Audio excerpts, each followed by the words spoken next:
नमस्ते साथीहरु, तपाईहरुलाई स्वागत गर्न चाहन्छु फेरि पनि सजिलो किचन च्यानलको अर्को नयाँ एउटा भिडियोमा। र आज चाहिँ मैले बिल्कुल नयाँ रेसिपी लिएर आएको छु।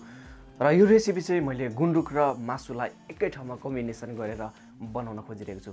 सायद तपाईहरुलाई पनि लाग्यो होला कस्तो हुन्छ होला यसको स्वाद, हैन? र मलाई पनि यस्तै लागिरहेको थियो। मैले सोचे कि कुनै पनि रेसिपीहरु एक्सपेरिमेन्ट गरेर नै बनाउने हो, जुन तयार हुन्छ यसरी नै। र यसलाई पनि बनाऊ जुन अहिलेसम्म खाएको पनि छैन, हुन त मैले पनि खाएको छैन, तर धेरै मान्छेहरूले यो रेसिपी चाहिँ ट्राई गर्नु भएको छैन र खानु पनि भएको छैन होला जस्तो मलाई लाग्छ। र आज यही रेसिपी तपाईहरुको बीचमा लिएर आएको छु र अति नै स्वादिलो एकदमै नयाँ खालको स्वाद चाहिँ यसको पक्कै पनि बनेको थियो।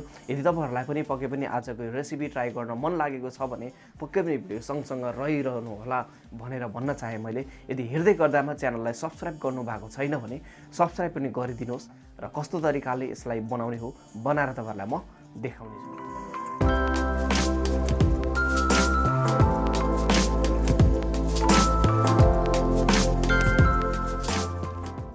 यसरी गुन्द्रुक र मासुलाई कम्बिनेसन गरेर बनाइएको खाना प्राय जसो खाएको धेरैले पाइदैन, तर यसलाई पहिलोचोटि यसरी मैले तयार गर्न खोजिरहेको छु। र जसको लागि चाहिँ मैले आलो गुन्द्रुक लिएको छु, जो चाहिँ कम्प्लिटली ड्राई हुँदैन त्यस्तो खालको यो गुन्द्रुक हो। मैले मसिनो गरेर काटेर तयार गरेको छु। एउटा भाँडामा मैले तोरीको तेललाई यसरी राखिदिएँ। यो तोरीको तेल चाहिँ मजाले धुवाँ आउने गरी तात्तिनुपर्छ र अलिकति यो धनिया र जिराको भाग सिङ्गो हुन्छ त्यसैलाई मैले राखिदिएको छु। त्यसपछि यो काटेर राखेको प्याजलाई पनि यसमा राखिदिएँ र बीचमा यसलाई यसरी चलाइदिनु पनि पर्छ।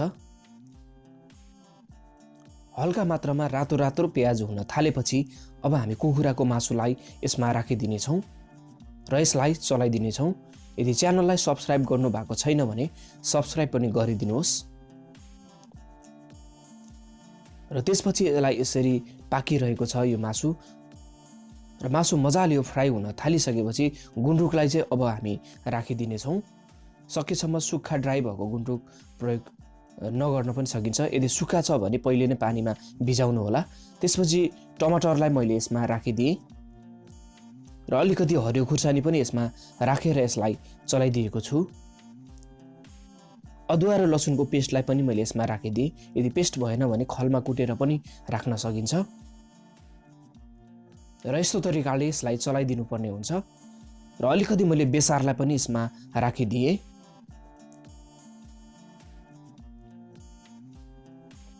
त्यसपछि यो जिरा र धनियाको धुलो मसला हो, त्यसलाई मैले यसमा राखिदिएँ। स्वाद अनुसारको नुन पनि हामी यसमा राख्छौँ र त्यसपछि यी सबै सामग्रीहरूलाई एक आपसमा लाग्ने गरी चलाउँदै जान्छौँ।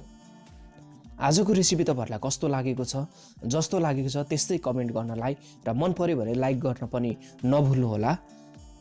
र अलिकति रातो खुर्सानीको धुलो पनि हामी यसमा राखिदिनेछौँ। र पिरो यदि अझ बढी मन पर्छ भने यसलाई बढाउन सकिन्छ र मन पर्दैन भने थोरै घटाउन पनि सकिन्छ। र यसरी बीचमा चलाउँदै अब यसमाथिबाट पानी अलिकति राखिदिनेछौँ र बीचमा यसलाई फेरि पनि चलाएर पकाउँ।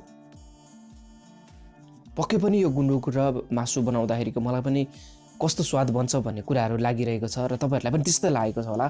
तर अति नै स्वादिलो र बिल्कुल नयाँ खालको स्वाद चाहिँ बनेको पनि थियो। त्यसपछि लगभग पाक्न थालेको छ र धनियाको पातलाई मैले माथिबाट यसरी छर्केर राखिदिएँ र हेर्दै खाउँ खाउँ लाग्दो र अहिले नै निकालेर खाउँ जस्तो महसुस र कस्तो मजाको यसको बास्ना आएको छ। र यसरी मैले यो गुन्द्रुक र मासुलाई तयार गरिसकेको छु। र यस्तै तरिकाले नै यदि तपाईहरुलाई पनि यदि खान मन लागेको छ भने एकदमै नयाँ स्वादमा केही खाउँ जस्तो मन भयो भने पक्कै पनि यसरी नै गुन्द्रुक र मासुलाई यसपालिको रेसिपीमा तयार गर्नुहोला।